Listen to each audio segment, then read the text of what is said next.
हाँ जी, नमस्कार। हम साइकोलॉजी मनोविज्ञान के बारे में हमने अब तक साइकोलॉजी को परिचय से, मनोविज्ञान का परिचय से स्टार्ट किया था। उसके बाद बाल विकास पढ़ लिया, उसके बाद अधिगम पढ़ लिया, उसके बाद व्यक्तिगत भिन्नताएं इंडिविजुअल डिफरेंसेज पढ़ लिया। इंडिविजुअल डिफरेंसेज में जो अपने तीनों चारों थे, कौन कौन से? व्यक्तित्व, बुद्धि और एडजस्टमेंट या समायोजन, ये पढ़ लिए थे। उसके बाद हमने विविध अधिगमकर्ता, डाइवर्स लर्नर पढ़े थे। विविध प्रकार के जो अधिगमकर्ता होते हैं, जैसे कि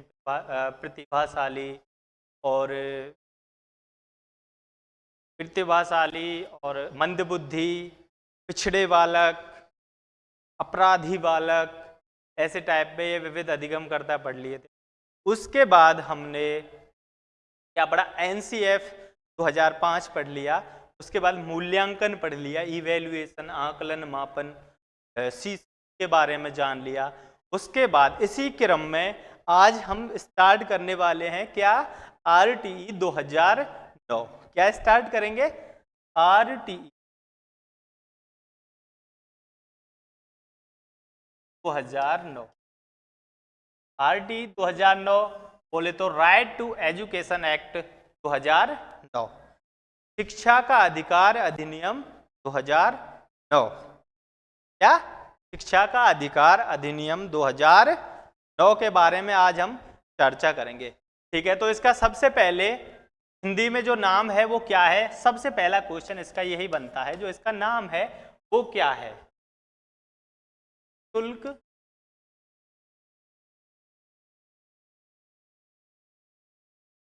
शुल्क एवं, या और कुछ भी लिख सकते हैं ना, शुल्क एवं अनिवार्य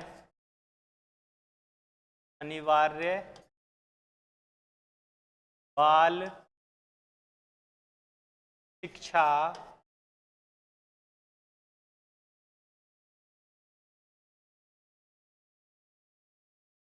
का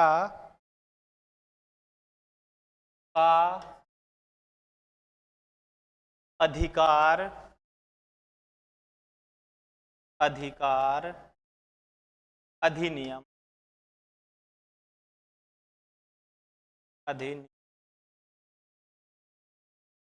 2000।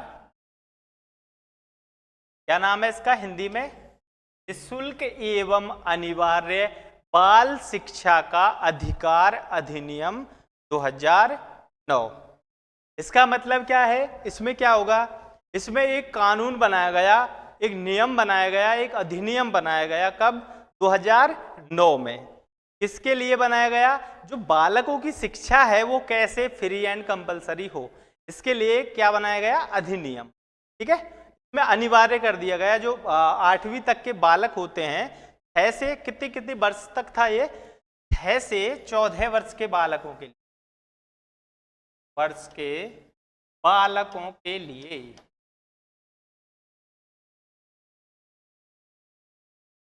इसमें कहां से कहां तक के बालकों की बात होगी? 6 से 14 वर्ष के लिए। अब इसका जो रेशियो निकालेंगे, अगर हम एग्जैक्ट अगर क्लास के हिसाब से निकालेंगे तो 6 वर्ष की उम्र में बच्चा पहली क्लास में आता है, और वो 14 वर्ष तक कहाँ पहुंच जाता है? 8 तक। ठीक है, लगभग 8वीं क्लास तक। तो इसमें जो ये नियम बनाया गया था, ये बनाया गया था कक्षा 1 से लेकर कक्षा 8वीं तक बच्चों को फ्री और अनिवार्य रूप से पढ़ाया जाए। ठीक है, अच्छा साहब। अब इसकी जो शुरुआत है वो कैसे कैसे हुई, पहले ये जान लेते हैं कि शुरुआत कैसे कैसे हुई। विश्व स्तर पे कहाँ से बात हुई? विश्व स्तर पे एक देश है, का नाम है पर्सिया। क्या नाम है? पर्सिया। पर्सिया एक देश है। पर्सिया देश में 1870 में, कब? 1870 में सर्वप्रथम निःशुल्क एवं अनिवार्य शिक्षा लाई गई। कब? कौन से देश में? पर्सिया में। कब? 1870 में। सर्वप्रथम पूरे विश्व में कौन सा देश मिलता है? पर्सिया। कब? 1870। ठीक है, याद रखेंगे। इस टॉपिक में ज्यादातर फैक्ट आएंगे, तो फैक्ट्स को हमें क्या है? सीधे हिसाब से याद करना है, ठीक है। ये हो गया। उसके बाद हमारे देश में, भाई ये तो हो गई विश्व स्तर की बात। उसके बाद हमारी बात होगी भारत देश की, इंडिया की बात होगी, है ना। आजकल दोनों नाम लेने पड़ते हैं, है ना। हमारे देश में भारत में क्या भी लिखना है आजकल के, भारत या इंडिया। हमारे देश में इसकी शुरुआत कब और कहां से, कैसे इसकी नींव रखी गई। हमारे देश में 1910 में, कब, 1910 में गोपाल कृष्ण गोखले, गोपाल गोखले, क्या नाम है, गोपाल कृष्ण, ठीक है। गोपाल कृष्ण गोखले ने सबसे पहले 1910 में एक प्रस्ताव लाए थे। ये 1910 में प्रस्ताव में क्या लाए थे कि जो बालक हैं उनकी शिक्षा निःशुल्क एवं अनिवार्य होनी चाहिए। कौन लाए थे, गोपाल कृष्ण गोखले। उसका नाम क्या था, जो प्रस्ताव था उसका नाम था Gokhale bill, Gokhale bill. Gokhale bill में सर्वप्रथम चर्चा की गई थी इसके बारे में, ठीक है। समझ में आ गया, कोई दिक्कत यहां तक, कोई दिक्कत नहीं, ठीक है साहब। ये हो गई शुरुआत। उसके बाद क्या होगा, उसके बाद होगा जो, उसके बाद हमारे देश में अब ये हो गया। उसके बाद आयोग बने कुछ महत्वपूर्ण। आयोग क्यों बने, आयोग बने ताकि जो निःशुल्क और अनिवार्य शिक्षा है इसके बारे में चर्चा करें, और वो आयोग चर्चा करके इसका कोई ऐसा वो निकालें रास्ता जिससे कि निःशुल्क और अनिवार्य शिक्षा भी हो और आर्थिक रूप से देश कमजोर भी ना रहे और शैक्षिक रूप से मजबूती, ठीक है। इसी के लिए इन्होंने सबसे पहले जो आयोग बना था वो बना था विश्वविद्यालय आयोग। कौन सा आयोग, विश्वविद्यालय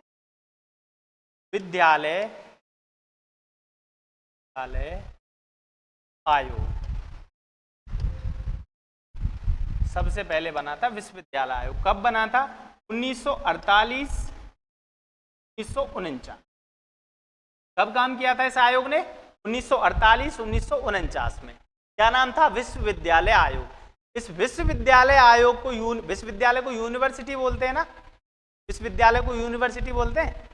तो यूनिवर्सिटी जो आयोग बना था इसका ही दूसरा नाम था राधा कृष्णन आयोग, क्योंकि इसके जो मुखिया थे, जो अध्यक्ष थे, वो कौन थे, राधा कृष्णन साहब, ठीक है। इसी का दूसरा नाम क्या था, राधा कृष्णन आयोग, ठीक है साहब। अब इसने क्या क्या कार्य किए इसके बारे में हम आगे चल के डिस्कस करेंगे, ठीक है। पहले ये याद रखना है कौन सा आयोग है, विश्वविद्यालय आयोग। कब बना, 1948 में 49 में। अध्यक्ष कौन थे, प्रोफेसर राधाकृष्णन साहब थे, है ना। उसके बाद दूसरा आयोग बना था मुदालियर आयोग या माध्यमिक शिक्षा आयोग। माध्यमिक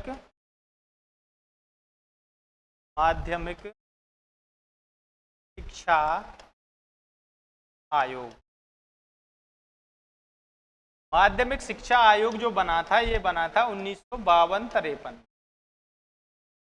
कब बना था, 1952-53 में। इसके 2-3-4 साल बाद बना था माध्यमिक शिक्षा आयोग। इसके अध्यक्ष थे, वो थे मुदालियर साहब। कौन थे, मुदालियर साहब, ठीक है। इसीलिए इस आयोग का नाम बना मुदालियर आयोग। इस नाम से भी फेमस है ये, दोनों नाम है इसी के नाम है, ठीक है।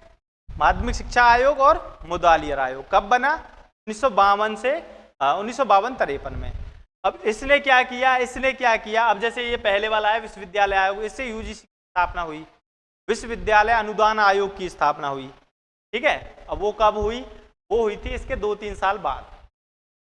उसके बाद माध्यमिक शिक्षा आयोग है, इसी के अनुशंसा पे अपने यहाँ जो बोर्ड बना था राजस्थान में, माध्यमिक शिक्षा बोर्ड, आज जिसका नाम क्या है, माध्यमिक शिक्षा बोर्ड अजमेर, माध्यमिक शिक्षा बोर्ड राजस्थान अजमेर, ये बना था। ये कहाँ बना था, जयपुर में बना था 1957 में। बाद में ये शिफ्ट हो गया था कहाँ, अजमेर, 1961 में, ठीक है। ये इसी की अनुशंसा पे बना था।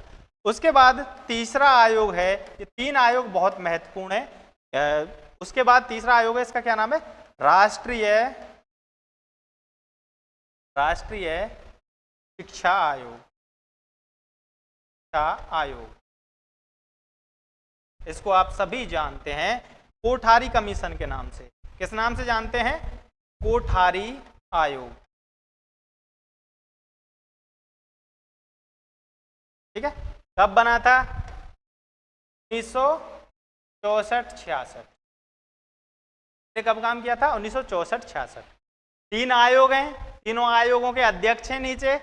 इन अध्यक्षों के नाम से भी इन आयोगों को जाना जाता है। इन्होंने क्या क्या कार्य किए इसके बारे में हम अभी चर्चा करेंगे। ठीक है, यहाँ तक कोई दिक्कत नहीं है? हाँ जी, सबसे पहला आयोग, महत्वपूर्ण कार्य है इनके। सबसे पहला आयोग था विश्वविद्यालय आयोग। इसने क्या किया था? 1956 में यूजीसी की स्थापना की थी। कब की थी यूजीसी की स्थापना? 1956 में। यूजीसी बोले तो विश्वविद्यालय अनुदान आयोग। ठीक है, उसके बाद मुदालियर आयोग, इसी का नाम मैंने बताया था अभी, माध्यमिक शिक्षा आयोग, माध्यमिक शिक्षा आयोग। ठीक है, इसी का नाम है माध्यमिक शिक्षा आयोग। ये बना था इसने 1957 में, ये 52-53 में बना था। 1957 में माध्यमिक शिक्षा बोर्ड की स्थापना की थी। कहाँ पे की थी? जयपुर में की थी।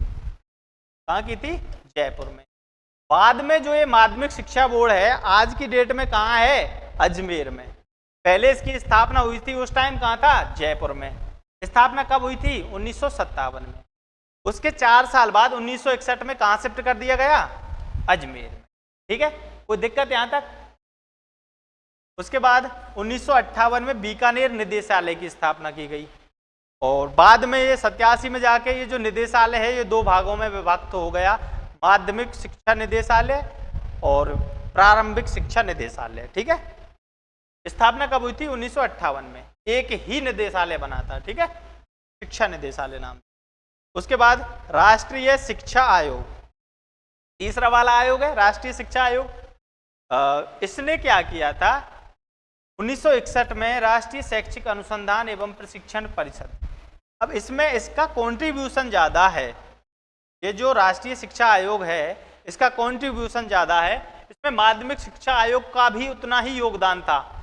जो ये राष्ट्रीय शैक्षिक अनुसंधान एवं प्रशिक्षण परिषद है ना, इसी को हम जानते हैं एनसीईआरटी के नाम, NCERT, national council for educational research and training. क्या नाम है इसका? National council for educational research and training, राष्ट्रीय शैक्षिक अनुसंधान एवं प्रशिक्षण परिषद। एनसीईआरटी को सभी जानते हैं ना, एनसीईआरटी की किताबें पढ़ते हैं ना। ठीक है, वो ये इसकी जो स्थापना है 1961 में हुई थी। इसमें इसका भी योगदान है और इसका भी योगदान है, लेकिन हम कौन से में पढ़ रहे हैं इसको?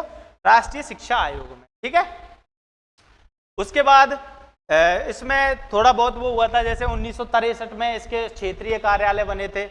एनसीईआरटी के मैंने एनसीईआरटी पढ़ाया था, उस दिन बताए थे 4 क्षेत्रीय कार्यालय बने थे 63 में। उसके बाद थोड़े दिन बाद एक 1995 में आखिरी बना था, शिलोंग वाला है ना। उसके बाद 11 नवंबर 1978 में राज्य शैक्षिक अनुसंधान एवं प्रशिक्षण परिषद उदयपुर। ये क्या है? हम राजस्थान के परिदृश्य में पढ़ रहे हैं, राजस्थान के हिसाब से पढ़ रहे हैं। जो ये राज्य शैक्षिक अनुसंधान एवं प्रशिक्षण परिषद हैं, ये विभिन्न राज्यों में बनाई गई। जहां जहां एनसीईआरटी कार्य करती है उसी की तर्ज पे एक होती है एनसीईआरटी, वो थी केंद्र के लिए। केंद्र की जो केंद्रीय विद्यालय हैं, जो भी सीबीएसई बोर्ड के स्कूल हैं, उनके लिए जो कार्य करती थी वो एनसीईआरटी थी। उसी की तर्ज पे जो राष्ट्रीय शैक्षिक आयोग था, राष्ट्रीय शिक्षा आयोग था, इसने राज्यों में बना दी एसआईआरटी के नाम से। एसआईआरटी ये क्यों बनाई? ये उसी का कार्य कर रही है एनसीईआरटी की तरह ही, लेकिन ये कहाँ कर रही है? राज्य स्तर। अपने जो राजस्थान की जो एसईआरटी है वो कहाँ है? उदयपुर में। उसका क्या नाम है? राज्य शैक्षिक अनुसंधान एवं प्रशिक्षण परिषद उदयपुर, या राजस्थान राज्य। इसके नाम चेंज हुए हैं बाद में। पहले इसका नाम था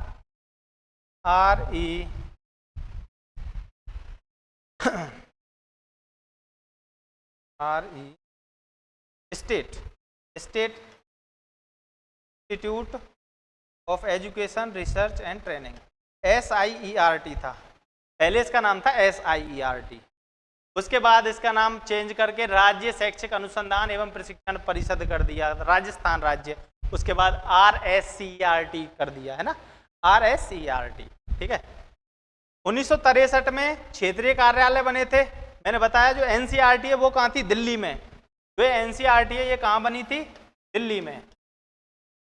अब जो दिल्ली में जो NCERT बनी है, इसके जो क्षेत्रीय कार्यालय बने थे वो कितने बने थे शुरू में, 1963 में 4 क्षेत्रीय कार्यालय बने थे। कहाँ कहाँ बने थे, एक था अजमेर में अपने राजस्थान में, एक था भोपाल मध्य प्रदेश में, एक था मैसूर में, एक था भुवनेश्वर में। कितने थे, 4। अजमेर, भोपाल, मैसूर, भुवनेश्वर। 1963 की बात चल रही है। उसके बाद 1995 में शिलोंग में पूर्वोत्तर के राज्यों के लिए एक RIS और बना दिया गया था। वो भी क्या कार्य करता है, NCERT की बॉडी थी ये चारों। ये लास्ट में ये 5वीं और बनेगी, बाद में आएगी वो, लेकिन यही लिख लो आप। 1995 में शिलोंग। अब कितने आज की डेट में कितने हैं क्षेत्रीय कार्यालय NCERT के, 5, ठीक है। शिलोंग था, ये पूर्वोत्तर के लिए बनाया था। जैसे NCERT संस्था थी, तो NCERT संस्था का एक तो मेन हेडक्वार्टर था, वो था दिल्ली में। इसने अपने देश में जगह जगह वो बना दिए 5। तो उस क्षेत्र का जो कार्य था उसको कौन देखता था, वो क्षेत्रीय कार्यालय। वो कहाँ रिपोर्ट करता था, NCERT दिल्ली में जा, ठीक है। उसके बाद 1988 में पहली डाइट बनी, district institute of education training. जो ये अपनी BSTC B.Ed वगैरह होती हैं, B.Ed नहीं, इसमें B.Ed तो यूनिवर्सिटी के अंदर आती है, लेकिन इसमें आती है जो डिप्लोमा वगैरह होते हैं, जो भी टीचिंग की ट्रेनिंग दी जाती है ना, टीचिंग के फील्ड में जितनी भी ट्रेनिंग दी जाती हैं, ये सारी की सारी किसके अंदर आती हैं, डाइट्स के क्षेत्र में आती हैं।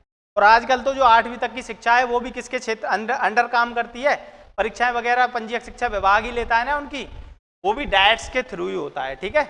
डाइट कब, NEP 1986 में ये सर्वप्रथम इनके बारे में बताया गया था, और सबसे पहली डाइट थी वो कब बनी थी, 1988 में, ठीक है। जिला लेवल पे होती है district institute of education training, district institute of educational training, diet, ठीक है, लिख लेना इनको। उसके बाद अब चालू करते हैं हम अपनी RTE 2009 के बारे में। ये हो गई इसकी पृष्ठभूमि, RTE 2009 से पहले क्या क्या हुआ था शिक्षा के क्षेत्र में। उसके बाद अब RTE के बारे में चर्चा करेंगे सीधे हम। तो RTE में क्या है, 7 अध्याय हैं। टोटल कितने अध्याय हैं, 7।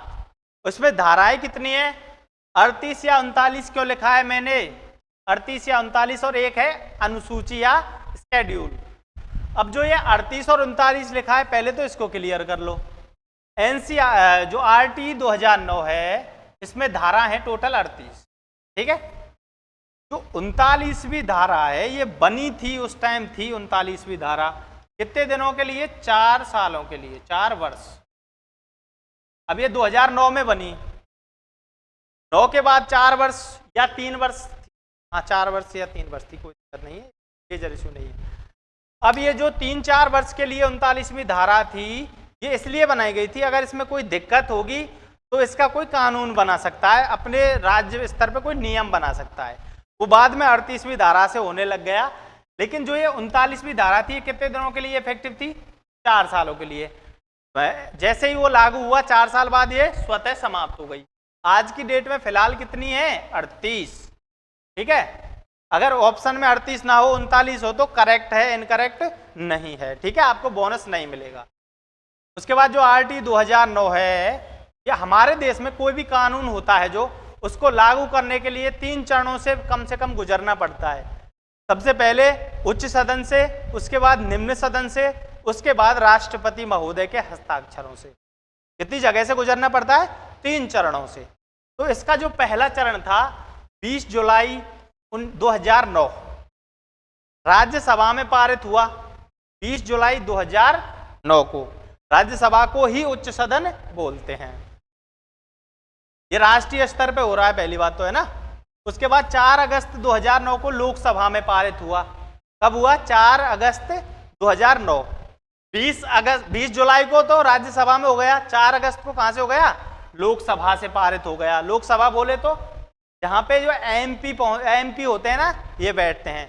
राज्यसभा में भी एमपी बैठते हैं, लोकसभा में भी बैठते हैं, लेकिन राज्यसभा के अलग होते हैं और लोकसभा के अलग होते हैं। ठीक है साहब। उसके बाद 26 अगस्त के दिन, सही 22 दिन बाद 26 अगस्त के दिन क्या होता है, ये जो बिल था, ये जो कानून था, राष्ट्रपति द्वारा हस्ताक्षरित कर दिया जाता है। किस दिन किया था? 26 अगस्त 2009 को। राष्ट्रपति उस टाइम कौन थी? श्रीमती प्रतिभा पाटिल। प्रतिभा पाटिल ने कर दिया। एक सेकंड, थोड़ा आवाज का डिस्टरबेंस हो रहा है, एक सेकंड रुको आप।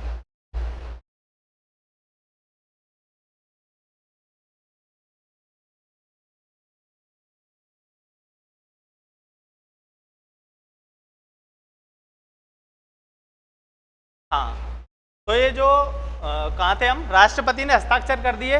26 अगस्त के दिन राष्ट्रपति महोदया ने क्या कर दिए? हस्ताक्षर। अब जैसे ही राष्ट्रपति ने हस्ताक्षर किए तो इसका मतलब कानून बन गया।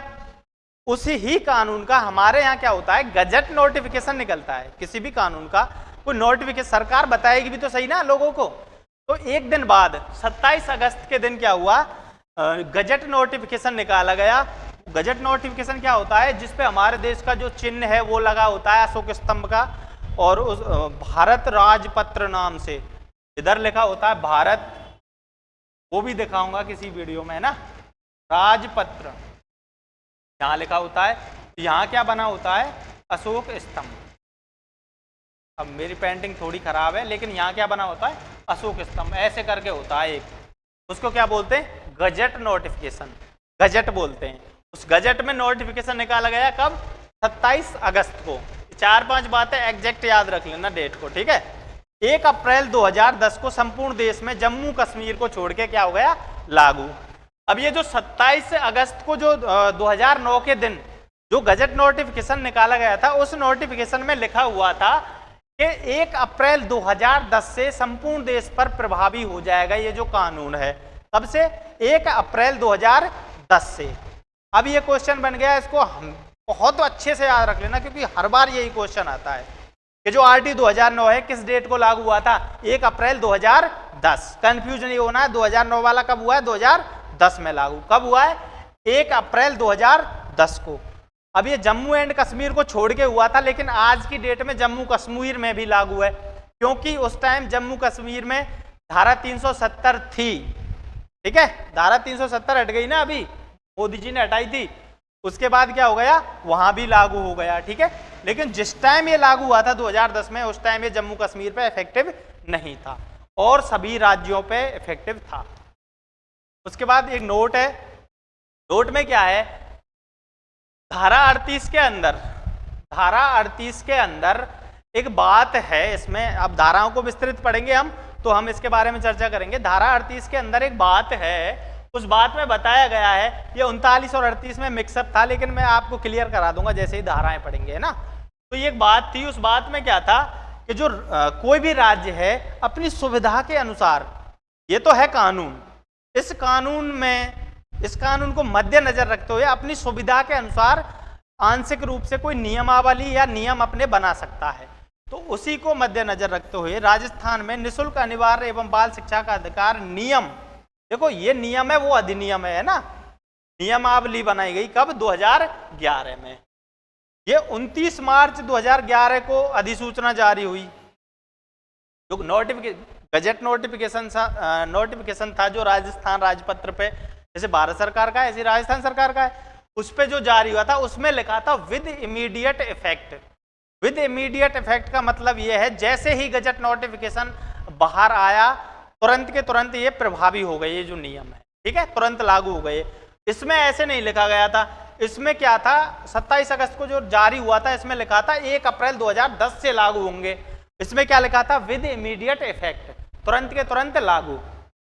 उसके बाद इसमें जो ये था राजस्थान की नियमावली थी, इसमें 29 धारा और कितने अध्याय थे? 10।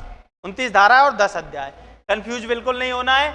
आरटी 2009 में 7 अध्याय, 38 धारा, 1 अनुसूची, और आरटी नियमावली जो राजस्थान में बनाई थी 2011, उसमें कितनी थी? 29 धाराएं और 10 अध्याय। ठीक है, अब जो आरटी की धाराएं हैं, ये जो 7 अध्याय हैं, ये कैसे कैसे हैं, इनमें क्या क्या वर्णित किया गया था, इसके बारे में हम डिस्कस करते हैं। ठीक है, इसमें सबसे पहले लिखा है अध्याय, उसके बाद लिखा है शीर्षक, उसके बाद धाराएं, मतलब कौन से अध्याय में कितनी धाराएं हैं, ये भी क्वेश्चन बन जाता है। अब इसमें सबसे पहले आप एक बात याद रखो, ये है सबसे छोटा अध्याय, सबसे छोटा अध्याय। उसके बाद ये है सबसे बड़ा, चौथा वाला, सही है ना, चौथा वाला है सबसे बड़ा, क्योंकि इसमें सबसे ज्यादा धाराएं हैं। ठीक है, ये सबसे पहला क्वेश्चन यही बना है इसमें से। सबसे छोटा अध्याय कौन सा है? अध्याय 1। उसके बाद सबसे बड़ा अध्याय अध्याय 4। ठीक है, ये क्वेश्चन याद रह गया। उसके बाद पहले अध्याय का नाम क्या है? प्रिलिमिनरी, बोले तो प्रारंभिक। इसमें क्या है?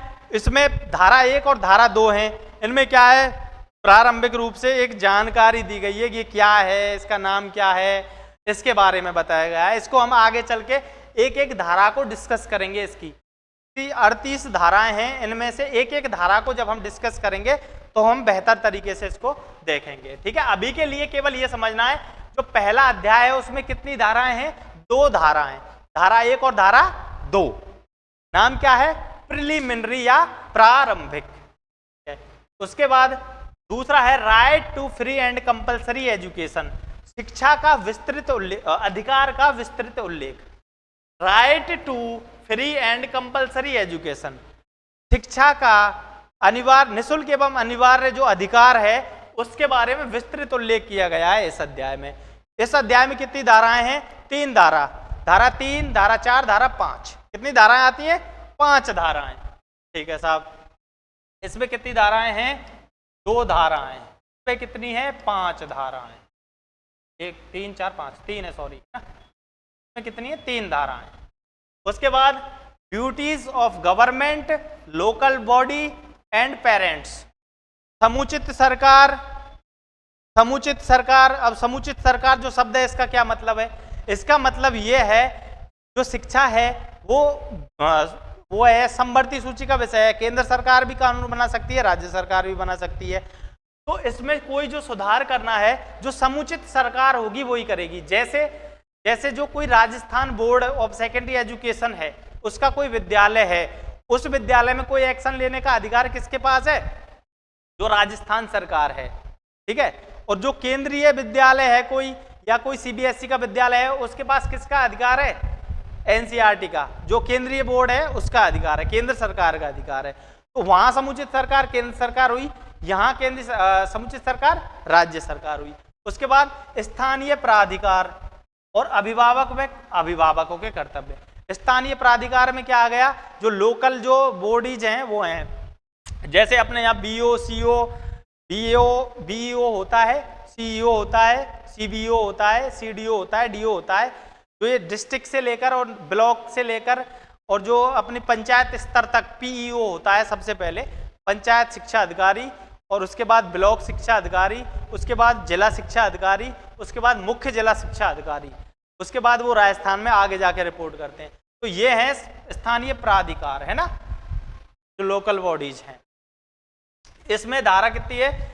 6, 7, 8, 9 और 10 और 11।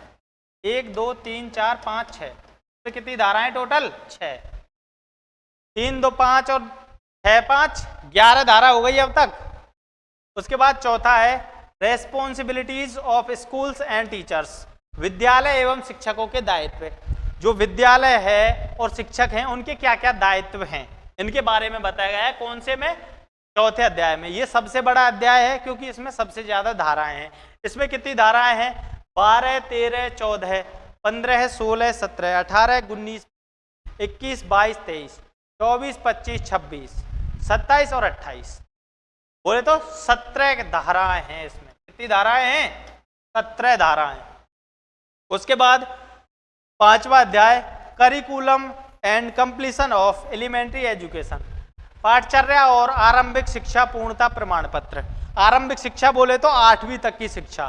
ठीक है, कोई जो है सिलेबस पाठचर्या के बारे में है, और जो आरंभिक शिक्षा का पूर्णतः प्रमाण पत्र मिलता है, इसको हम मार्कशीट बोलते हैं 8वीं की, है ना। वो जो है ये कौन सी धारा में, ये कौन से अध्याय में है, अध्याय 5 में, ठीक है। धारा कौन कौन सी है, धारा 29, धारा 30, कितनी धारा हो गई टोटल, 2, ठीक है साहब। उसके बाद प्रोटेक्शन ऑफ चिल्ड्रंस राइट, बच्चों के, बालकों के जो अधिकार हैं उनका संरक्षण है। इसमें बालक को क्या क्या अधिकार हैं उनको हम विस्तृत रूप से डिस्कस करेंगे, लेकिन अभी क्या समझ रहे हैं हम, केवल कौन से अध्याय में क्या है और कितनी धाराएं हैं। इसमें है प्रोटेक्शन ऑफ, बालकों के अधिकारों का संरक्षण हो गया, यह है धारा 31 से 34, 31, 32, 33 और 34। इसमें कितनी धाराएं हो गई टोटल, 4, ठीक है। उसके बाद मिसलेनियस, मिसलेनियस बोले तो विविध या प्रकीर्ण, 7 नंबर का जो अध्याय है उसका नाम क्या है, मिसलेनियस, विविध या प्रकीर्ण। इसमें क्या है, 35 से लेकर 38 तक की धाराएं हैं। इसमें जो विविध जो समस्याएं और बच जाती हैं उनको कौन से में रखा गया है, विविध में। 35 से लेकर 38 तक की धाराएं, 35, 36, 37, 38, कितनी हो गई टोटल, 4 हो गई, है ना। 4, 4, 8, 10, 20, 20 और 7, 27, 28, 29, 30, 31, 32, 33, 34, 35, 36, 37, 38, टोटल कितनी धाराएं हैं, 38, ठीक है। यहां तक कोई समस्या, 7 अध्यायों के नाम में और उनमें कौन कौन सी धाराएं हैं, इसमें कोई समस्या नहीं है ना, बहुत अच्छे। उसके बाद इसकी पढ़ते हैं अनुसूची। अब इसके बाद हम क्या करेंगे, इसके बाद जैसे ही अगली क्लास होगी अपनी, उसमें क्या समझेंगे हम, एक पहली धारा से लेकर 38 धारा तक, इस धारा में क्या है, इस धारा में क्या है, इसमें क्या है, उसमें क्या है, ठीक है। तो इसमें क्या है और उसमें क्या है से पहले हम क्या पढ़ेंगे, अनुसूची, बोले तो शेड्यूल। अनुसूची में क्या है, कक्षा 1 से 5 तक का स्तर, 1 से 5वीं तक का स्तर और 6 से 8वीं तक का स्तर, 2 अलग अलग स्तरों में डिवाइडेशन है। इसमें से सीधे सीधे क्वेश्चन आते हैं, थोड़ा दिमाग लगाने की जरूरत है और सीधा आपका करेक्ट होगा अगर आप इसको ध्यान से समझेंगे, ठीक है। पे क्या है, सबसे पहले छात्र शिक्षक अनुपात, भाई कितने छात्रों पर कितने शिक्षकों की आवश्यकता है। जो अपनी आरटी 2009 है इसमें सीधा सीधा लिखा हुआ है कि 60 पर 2। इसको हम इसीलिए हम ये पढ़ते हैं कि जो प्राथमिक शिक्षा है 1 से 5वीं तक की जो शिक्षा है इसमें क्या होता है 3:1 पढ़ते हैं हम, लेकिन आरटीई 2009 में ये नहीं लिखा हुआ है। आरटीई 2009 में सीधा सीधा लिखा हुआ है 60 पर 2, ठीक है। लेकिन हम इसको ऐसे ही डिवाइड करते हैं क्योंकि 60 से 90 तक अगर बच्चे हैं तो कितने होंगे 3 है ना। उसके बाद इसमें मेजर कहाँ दिक्कत आएगी, 90 से 120 तक हो गए 4, क्योंकि देख 60 तक 2 हैं प्लस 30 होए कितना बढ़ गया 1, प्लस 30 होए कितना बढ़ गया 1। उसके बाद 121 से 200 तक 5 ही रहेंगे। देखो ये क्लियर कर लेना, अभी 121 से और 200 तक कितने रहेंगे 5। अगर 121 से और 150 तक कितने हो जाते हैं 5, अगर 151 है तो भी 5 ही रहेंगे। मैं बात कर रहा हूं शिक्षक की, हेडमास्टर की बात नहीं कर रहा, मैं केवल बात कर रहा हूं किसकी, शिक्षक की। शिक्षक 5 ही रहेंगे 200 तक, ठीक है। अगर किसी विद्यालय में सीधा सीधा समझो 152 छात्र हैं, कौन सा विद्यालय है पहली से लेकर 5वीं तक का, ठीक है। 152 छात्र हैं तो इसमें कितने होंगे शिक्षक, 150 से लेकर 150 तक तो थे, कितने थे इस हिसाब से थे, 3 के भाग देने से निकल रहे, जो क्या निकल रहा है पहले 30 पे 1, उसके बाद दूसरे 30 पे 1, 60 पे 2 हो गए। उसके बाद तीसरे वाले 30 स्टूडेंट नए जुड़े, उन पे एक और शिक्षक जुड़ गया, 3 शिक्षक हो गए यहाँ तक 90 पे। उसके बाद 90 से 120 के बीच में 30 और जुड़ गए, अब 120 हो गए। अब शिक्षक कितने हो गए ये और ये जुड़ के 4 हो गए। अब 4 शिक्षक हो गए यहाँ तक, 90 120 तक 4 हो गए अब, ठीक है। अब उसके बाद 121वां छात्र आया तो एक बढ़ गया। अब यहाँ 121वां छात्र आया, 121 से लेकर 150 तक कितने हो गए? 5। अब 150 तक क्या हैं? 5 टीचर हैं भाई, एक एक टीचर जोड़ो आप, 30 पे एक जोड़ो, ठीक है। तो हटाओ आप, सीधा 30 पे एक शिक्षक जोड़ो। ये क्या है? स्टूडेंट। 1 से 5 तक के विद्यालय की बात चल रही है, उसमें स्टूडेंट है। 30 स्टूडेंट है तो कितने टीचर होंगे? 1। 60 है तो 2, 90 है तो 3।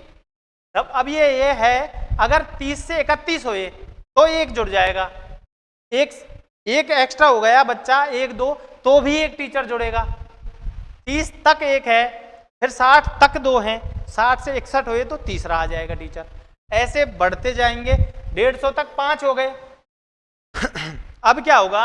150 विद्यार्थी होते ही, जैसे ही ये, पहले इसकी बारे में बात कर लेते हैं हम, केवल 1 से 5 तक के बारे में बात चल रही है ना। जैसे ही 151 हुए बच्चे, कितने हुए? 151। अब शिक्षक कितने होंगे? शिक्षक कितने होंगे? 5। याद रखना, शिक्षक 5 होंगे। उसके बाद एक जुड़ेगा हेड मास्टर, HM। 150 बालक होते ही एक पूर्णकालिक, पूरे समय रहने वाला एक हेड मास्टर बन जाएगा, इस विद्यालय में आ जाएगा। कितने? 1। अब ये टोटल तो 6 हैं, लेकिन शिक्षक इसमें 5 हैं, ठीक है। 151 से लेकर कहां तक? 200 तक। अब जैसे वहां बढ़ रहे थे 30 से 150 तक बढ़े 5, अभी यहाँ 30 और जोड़ो इसमें, 150 में कितने हो गए? 180। 30 और जोड़ दिए, 180 हो गए। तो 6 टीचर होने चाहिए थे, नहीं होंगे, टीचर 5 ही होंगे। एक क्या जुड़ेगा? Head master. अभी 180 से आगे जोड़ो, 190 बच्चे हैं, सपोज दैट 190 बच्चे हैं, तो 180 से आगे की बात है, 6 टीचर और एक हेडमास्टर होना चाहिए था, लेकिन नहीं होगा, क्योंकि 150 तक ये नियम लागू रहता है। 150 से 200 तक टीचरों की संख्या 5 ही रहती है। इसको दिमाग में सेट कर लेना, यहीं से क्वेश्चन आता है, 100% आता है, हर बार आता है, अब की बार भी आएगा। कंफ्यूज बिल्कुल मत होना। 150 तक अनुपात 30:1 रहेगा। 150 को कूदते ही, 150 से ज्यादा होते ही 200 तक शिक्षक कितने रहेंगे? टोटल केवल 5। एक कौन जुड़ेगा 150 होते ही? हेड मास्टर, ठीक है। हाँ, यहां तक ये कंप्लीट हो गया, इसमें कोई दिक्कत नहीं है ना। अगर कोई समस्या हो, कंफ्यूजन हो, तो कमेंट बॉक्स में कमेंट कर देना, और ऑफलाइन वाले कभी भी पूछ लेना, घर की बात है ना। यहां तक कोई दिक्कत नहीं है ना? चलो बहुत अच्छी बात है, यहां तक कोई दिक्कत नहीं है। उसके बाद जैसे ये 200 हुए, अब 200 तक था ये, है ना, अब ये 201 हो गए बच्चे, तो बन जाएगा अनुपात 40:1। 200 क्रॉस करते ही क्या अनुपात हो जाएगा? 40:1। हेडमास्टर तो 150 से हो ही जाएगा कंफर्म, उसके बाद अनुपात 40:1 हो जाएगा 200 प्लस होते ही। समझ में आ गया? कोई दिक्कत किसी को? और ये निकालते कैसे हैं? सीधा भाग दे देना। जैसे 150 से कम है, 150 से 200 तक तो 5 याद रखना है आपको टीचर, एक हेडमास्टर भी याद रखना है। उसके बाद अगर 150 से पहले कितना भी है तो भाग दे देना आप। जैसे 148 है तो इसमें आप सीधा 3 का भाग दे देना।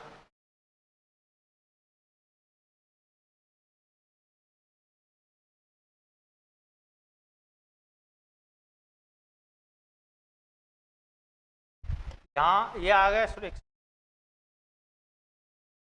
वो 3 का नहीं, 3 का भाग देना है। थे 148 बताए थे मैंने, 148 स्टूडेंट है, तो इसमें 30 का भाग देना है डायरेक्ट, क्योंकि 30 का अनुपात निकालना है ना इसमें। तो 30 का भाग देने पर जितने भी आते हैं, अगर एक भी एक्स्ट्रा आएगा तो वो एक बालक के लिए एक टीचर नया जुड़ जाएगा, ठीक है। अब इसमें 30 का भाग देते हैं।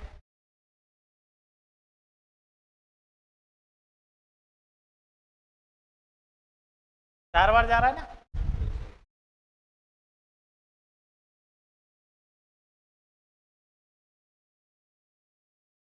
4 पॉइंट आगे आ रहे हैं ना, 4 तो टीचर फिक्स हो गए। अब पॉइंट में कितने भी एक भी विद्यार्थी अगर एक्स्ट्रा जाएगा तो क्या जुड़ जाएगा, एक नया टीचर। ठीक है,